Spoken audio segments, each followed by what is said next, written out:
Fala aí, povo, bom dia, boa tarde, boa noite, boa madrugada, a paz do Senhor. Como você está? Espero que você esteja bem, para honra e glória desse Deus Todo-Poderoso. Mais uma sexta-feira, mais um dia qual o Senhor nos concedeu. Então, ontem eu não gravei vídeo, né? Ontem foi realmente um pouquinho corrido. Tive uns contratempos, né? Mas toda a honra, toda a glória seja dado ao nosso Deus. O contratempo foi realmente um cansaço, foi um mal-estar. Então eu cheguei da igreja, que eu ministrei o estudo, e fui descansar. Mas Deus sabe de todas as coisas. E eu honro e exalto esse Deus porque o Senhor tem me sustentado, tem me direcionado. E eu trago nessa sexta-feira maravilhosa um texto que para muitos é conhecido, mas assim, é conhecido, digamos, entre aspas, é conhecido a parte trivial, né? A melhor parte, quem põe a mão no arado não pode mais olhar para trás. Ok, todo mundo conhece Lucas 9,62. Você conhece? Eu também conheço. Só que é uma parte interessante que eu já percebi que muitos não terminam o versículo. Ou seja, o homem que coloca a mão no arado, olhando ele para trás, não é apto para o reino de Deus. Preciso ministrar mais alguma coisa? Acabou, né? O versículo já mata a charada, o versículo já é... Olha que maravilha. Nós só ouvimos a primeira parte dele. Aquele que coloca a mão no arado não pode olhar para trás.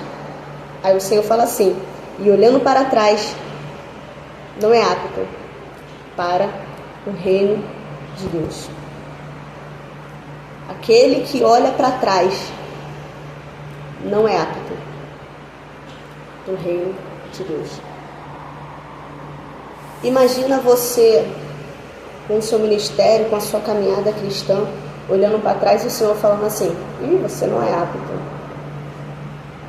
Não é apto para o meu reino. Porque no momento que você coloca a mão no arado, você não pode mais parar. Você não pode mais desistir. Aí você vai falar assim, então quer dizer que se eu tenho um ministério... exatamente. É puxado, é doloroso, custa muitos sacrifícios aquele que tem ministério, que tem chamado. A gente não tem mais escolha. A gente não tem opção. A não ser que a gente chegue para o Senhor Jesus Cristo e fale, não quero mais, acabou, chega. Mas nós não temos mais escolha.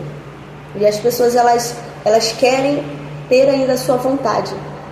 No momento que aceitam a Jesus Cristo, elas acham que podem viver a vida delas, continuar nos prazeres e vontades. Não vou entrar nesse mérito, mas sim que no momento que nós aceitamos o nosso ministério, o nosso chamado, colocamos a mão na obra para servir, para amar como Jesus Cristo, nós não podemos parar nem olhar para trás, porque a própria palavra de Deus nos impulsiona a dar seguimento, a continuar, custe o que doer, custe o que chorar, custe a tempestade, o deserto, o vale que vier, a continuar exercendo o nosso chamado, o nosso ministério. Aquele que olhando para trás, ele não é apto. Olha só que grave. Olha só que grave. Esse texto foi o texto que ontem eu falei com os meus pequeninos antes da gente dormir, fizemos o culto, e foi o texto que eu usei. Lucas 9,62. As pessoas, elas entram na igreja, para ver como é que é. Vamos ver se é bom, vamos ver se não é capítulo, não. E Jesus Cristo aqui dentro no coração. E a transformação. Nós precisamos ver no outro a mudança que Jesus Cristo faz. Quando aceitamos o ministério, quando aceitamos o chamado, o ID de pregar, porque eu falo que o ID é para todos os cristãos. Para todos os cristãos. No momento que a gente se arrepende dos nossos pecados, aceita Jesus Cristo como nosso Salvador, nós já nos tornamos o quê? Discípulos do Senhor, para fazer o quê? Mais discípulo. Mateus 16, 15 e 16. Ide por todo mundo e pregar o evangelho a toda criatura. E fazer o quê? Discípulos em meu nome. Nós nos tornamos automaticamente discípulos do Senhor Jesus Cristo, para dar continuidade ao ID, pregar o evangelho, proclamar as boas obras e fazer o quê? Mais discípulos.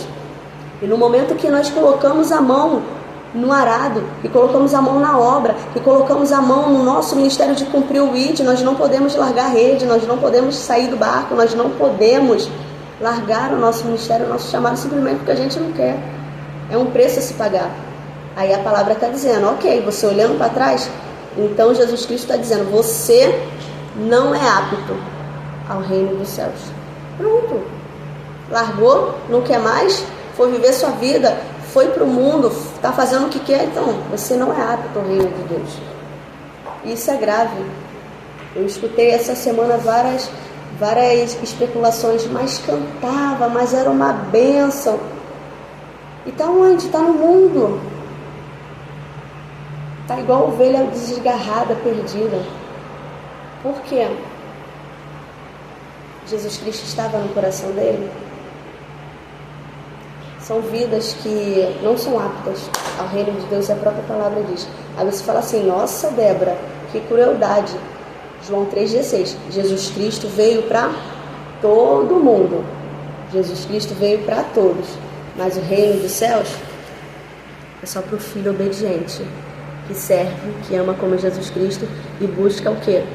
Ser semelhante a Jesus Cristo.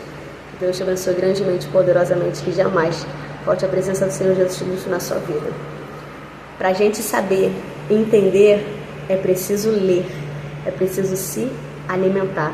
2 Timóteo 3, 16 e 17 fala que aqui está contida toda a doutrina de Deus, que é proveitosa, toda a palavra proveitosa, para instruir, corrigir, nos direcionar. Então leia a Bíblia.